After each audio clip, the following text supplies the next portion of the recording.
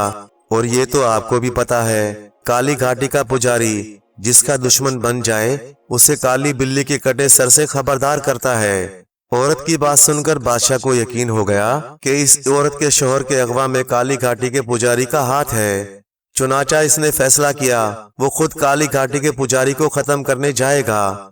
یہ بات سوچ کر وہ عورت سے مخاطب ہوا، بہن تم فکر نہ کرو، واپس لوٹ جاؤ، تمہارے شوہر کو پجاری کی قید سے میں خود چھڑا کر لاؤں گا۔ بادشاہ کی بات سن کر اس عورت کو بہت حوصلہ ہوا اور بادشاہ اپنی روانگی کی تیاری کرنے لگا۔ بادشاہ کے درباریوں نے بادشاہ کو پجاری کے مقابل جانے سے منع کیا، مگر بادشاہ تہیا کر چکا تھا کہ وہ اپنی رعایا کو اس موذی سے نجات دلا کر رہے گا۔ چنانچہ اس نے کسی کی بات نہ مانی اور پجاری کی تلاش میں نکل کھڑا ہوا۔ وہ نہیں جانتا تھا کہ کالی گھاٹی کہاں ہے اور وہ پجاری کی شیطانی قوتوں کا مقابلہ کیسے کر سکے گا۔ اسے تو بس خدا پر بھروسہ تھا اور وہ اسی سے مدد کی دعائیں مانگتا ہوا پجاری کی تلاش میں نکل پڑا۔ کئی دن کے سفر کے بعد وہ ایک نخلستان میں جا پہنچا۔ چاروں طرف ہرے بھرے درخت عجیب بہار دکھا رہے تھے، رنگ برنگے پھول آنکھوں کو تازگی بخش رہے تھے۔ بادشاہ ایک درخت کے نیچے ٹیک لگا کر بیٹھ گیا۔ ابھی سے بیٹھے کچھ ہی دیر گزری تھی کہ دو خوبصورت ہرن کہیں سے اس کے پاس آ کر کھڑے ہو گئے۔ بادشاہ بڑا حیران ہوا اور سوچنے لگا، کچھ دیر پہلے تو یہاں کوئی نہیں تھا اور اب یہ ہرن کہاں سے آ گئے؟ بادشاہ نے آگے بڑھ کر ایک ہرن کو پیار سے چمکارا۔ جیسے ہی بادشاہ نے ہرن کے سر پر ہاتھ پھیرا، ہرن انسانی آواز میں بولا، اے نیک دل بادشاہ، تو جس مقصد کے لیے نکلا ہے اسے پورا کرنے سے پہلے ہمارا بھی ایک کام کرتا جا۔ بادشاہ ہرن کو دیکھ کر بڑا حیران ہوا اور کہنے لگا، تم کون ہو اور مجھ سے کیا چاہتے ہو؟ میں ملک عراق کا شہزادہ ہوں اور یہ دوسرا ہرن میری بہن شہزادی مہتاب ہے۔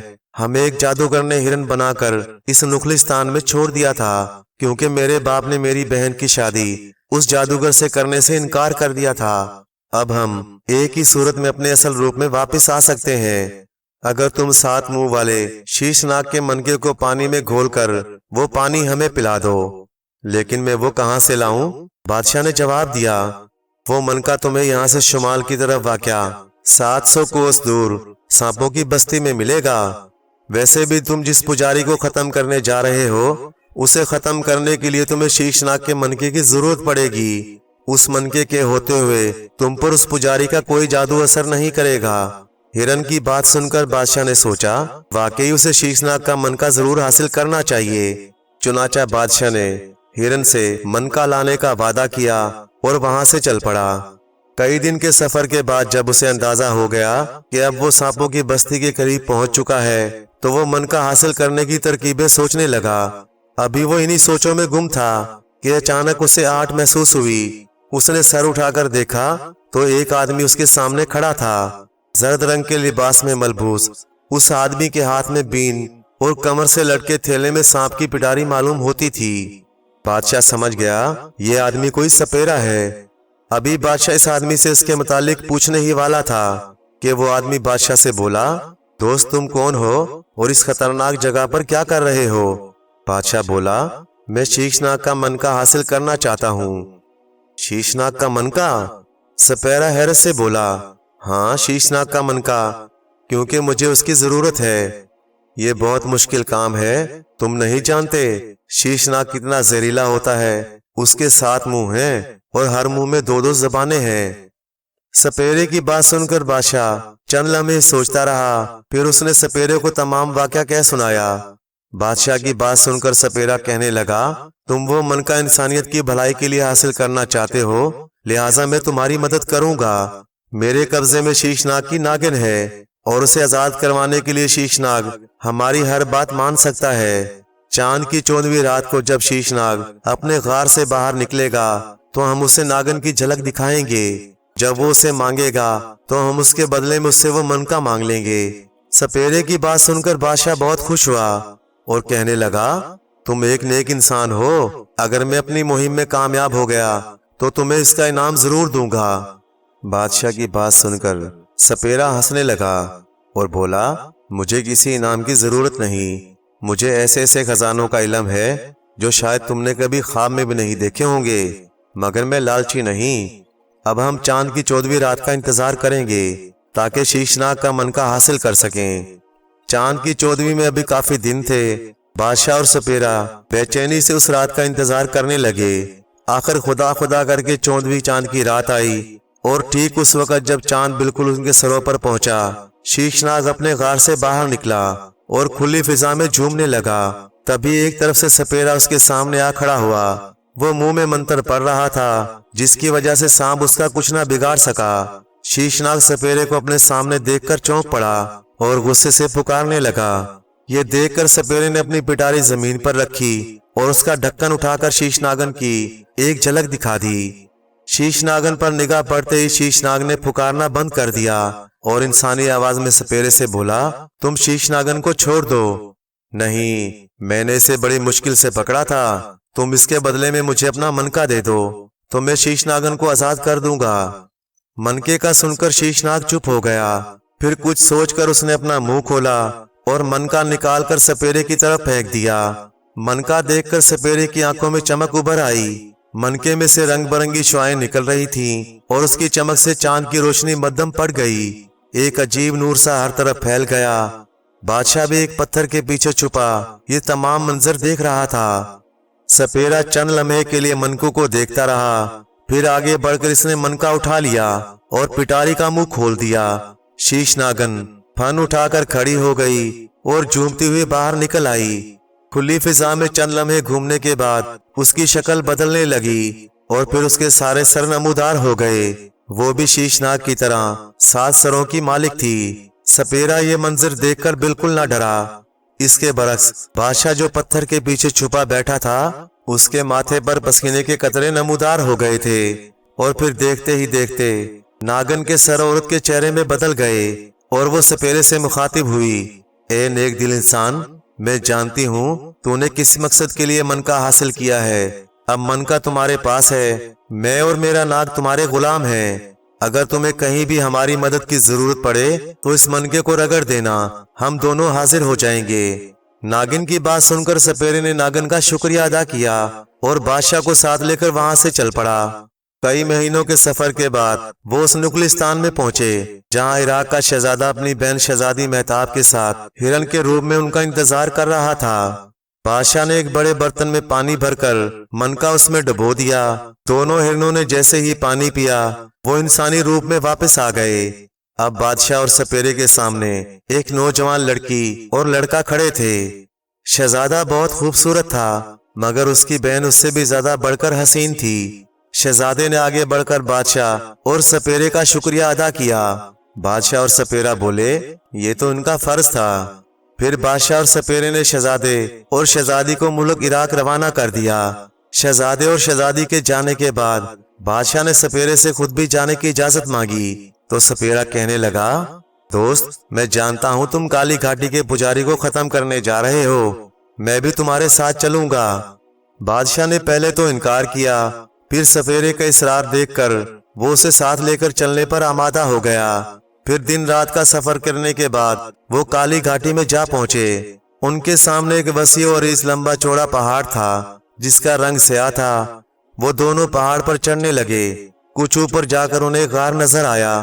وہ دونوں غار میں داخل ہو گئے۔ غار میں داخل ہوتے ہی ان کی آنکھیں حیرت سے پھٹی کی پھٹی رہ گئیں۔ ان کے سامنے ایک عظیم و عالیشان محل کھڑا تھا۔ وہ بہت حیران ہوا، پجاری نے تو یہاں اپنی علیحدہ ہی دنیا بسائی تھی۔ وہ دونوں محل کے اندر داخل ہوئے تو انہیں بے شمار انسان مختلف کاموں میں مصروف نظر آئے۔ مگر ایک بات جو ان سب میں مشترک تھی وہ یہ کہ وہ سب جادو ٹونے کے کاموں میں مصروف تھے۔